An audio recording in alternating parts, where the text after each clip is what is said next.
All right, everyone. I guess I'm a bit of a loose cannon. This is the only story that wasn't heard by anyone before we actually practiced the event, so I might go rogue up here. I already took the microphone off, so no one knows what's going to happen. Good start. Good start. Yeah, so last time I came up here, I did a story about a job, and so this time I'm going to do a story about another job. I've had a lot of random jobs. So, first off, a question though. Has anybody ever bit off more than you can chew? Yes. Somebody said yes very loudly in the back. Yeah. Anyone who said no, probably lying, but that's okay. So this story is actually about a job I took when I was living in China. So I lived in Beijing, China for about 4 years. And in that time, I was doing a lot of random work. And one of the jobs that kind of came across the slate was being a safety and rescue trainer for a German safety equipment company.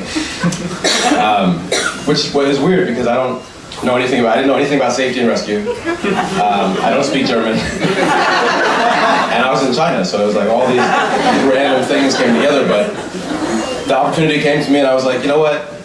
Let's do it. And the company was cool, so they said, all right, let's send you off to Germany for about 2 months and train you up on how to do the job.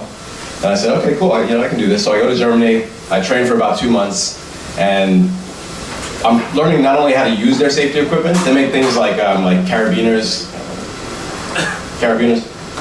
paper towels, fall arrest devices. So like if you're in a height safety situation, like and you fall, something catches you, all the ropes and things that you use for climbing, they make all that stuff. So I had to learn how to use all that stuff. I had no idea how to do that. And I had to learn how to show other people how to use it, and make sure they didn't die in the process because we'd be doing this at heights. So it was a rough 2 months, but at the end of it, I felt pretty confident. So I went back to China, and most of the training was in the wind industry. So the wind industry has, wind turbines. You see those on dotting the hillside sometimes. Humans go inside of those to fix them, and they climb up. There's like a ladder inside, and they have all this equipment that you can actually set up and use to stay safe while you're climbing inside of them and performing maintenance. So I learned how to do all that stuff and show other people how to do it.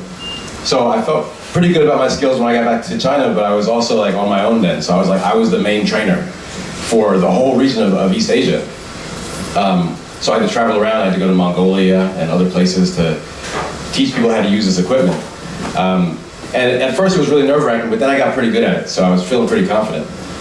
But then the problem was that, I wasn't sure if there was going to be some other situation that I wasn't really confident in. Because they didn't just do things in wind power industry. They also did things in, oil and gas. They had lots of different industries that they worked in. And so one day I got a call and said, okay, you're going to Hong Kong. And I was like, oh, cool, Hong Kong. I've never been to Hong Kong. Hong Kong's cool. So I went to Hong Kong and they said, we're going to do a training. But the training was actually not in the wind industry. It was in tree climbing.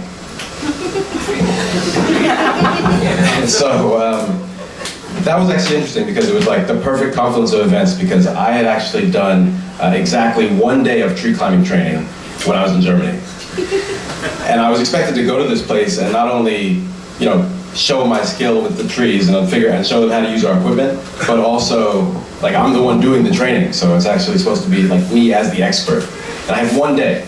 And I remember during the day I was doing the training, I figured I would never actually have to use that skill.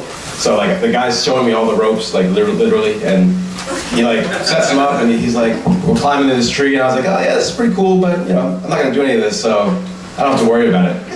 So then like when they told me about the event, I just sweat, starts pouring down, and I was really stressed out. So we go down to Hong Kong, and we're staying in this hotel and hanging out, and the whole time I'm just panicking because I don't remember any of this stuff. So eventually the day comes, right? We get in the car, they drive us out to the site where we're gonna do the tree climbing, and I get in the car with the salesperson, and he has a guy with him who works with them. So these guys who cut trees, right, they're in Hong Kong. The trees overhang the roads, right? And so they want to make sure that the trees get cut so that the branches don't fall on cars when they're driving by. So there's a guy who goes up there and he cuts the branches, and that's like his whole life. So that guy was in the car with us as well. He's like a professional. He's like, that's what he does full time. And he's like, just all trees all the time. And he came and he was like, so they tell me about what they do in the car, and one of the things he tells me is that this guy who's with them is not only a tree climbing expert, he's also like the champion of the tree climbing contest for all of Hong Kong. Yeah. At first I was like, I thought that they might have told her that my training wasn't that like vast, so they're putting me on. Because I was like, there's no contest for climbing trees. That's ridiculous. Like, there's no contest for climbing trees. And he was like, no, there is. And that guy's the champion. So I was like, great, excellent. So we get out to the place. It's just the jungle. We go to the jungle, and there's like a tree. I don't know how they just have a tree that they use for this kind of stuff, I guess. And we get there, and I wasn't really sure, what to expect. Like if they'd have ropes set up already or anything like that, and they didn't. And so I was really nervous that they were going to make me set them up because I didn't know how to do that.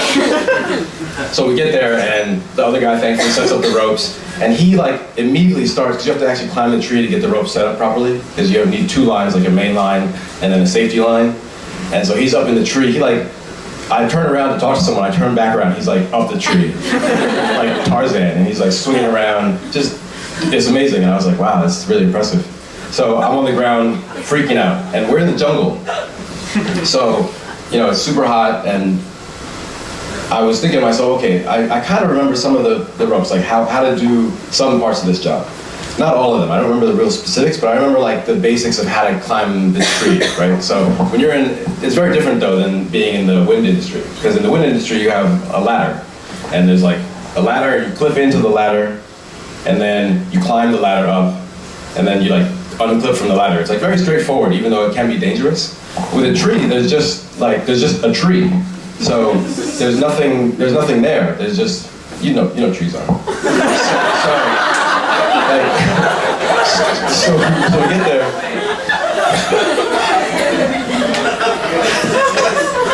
So this guy tells me, all right, now that we set the ropes up, which they did for me, thankfully, we're gonna climb. So the guy comes down and he climbs back up, and I'm using our equipment, our company's equipment, because this is kind of like a sales meeting. So I'm like, okay, now our trainer is gonna show you how to climb using our equipment, now that you've done yours. And so I'm like, okay, I get my thing out, and I clip into the rope. And I remember the process, and I got to watch the guy do it like twice, so I was like, okay, I kind of remember how to do it.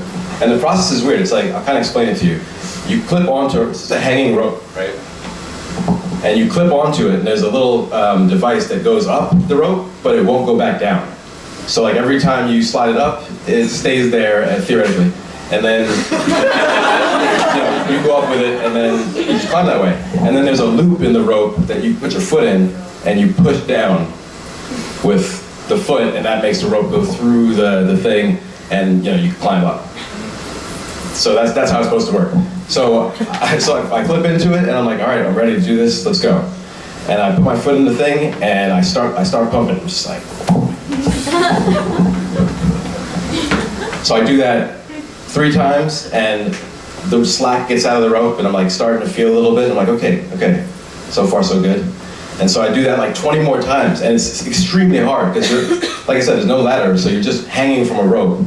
So it's not like you're even pushing straight down, you're pushing at this weird angle while trying to stay balanced and not spin around. It was really hard. And so I did it like 20 times, I was like sweating like crazy, but I was like, at least I'm making progress.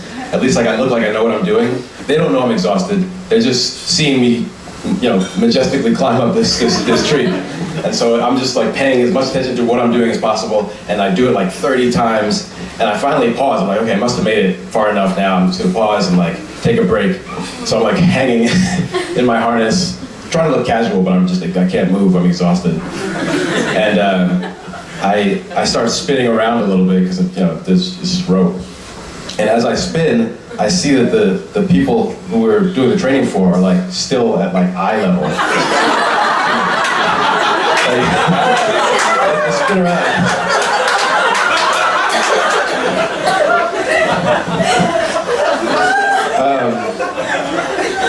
And like, they were also giving me like this look. Like a look that just says like, oh, you weren't prepared for this at all. So So I'm just hanging, and I can't do anything about it, right? I mean, I have one option, which is to go down. Because I can't go up anymore, I'm exhausted. And there's a million mosquitoes out, it's the middle of the jungle, like I said, so I'm just getting eaten alive.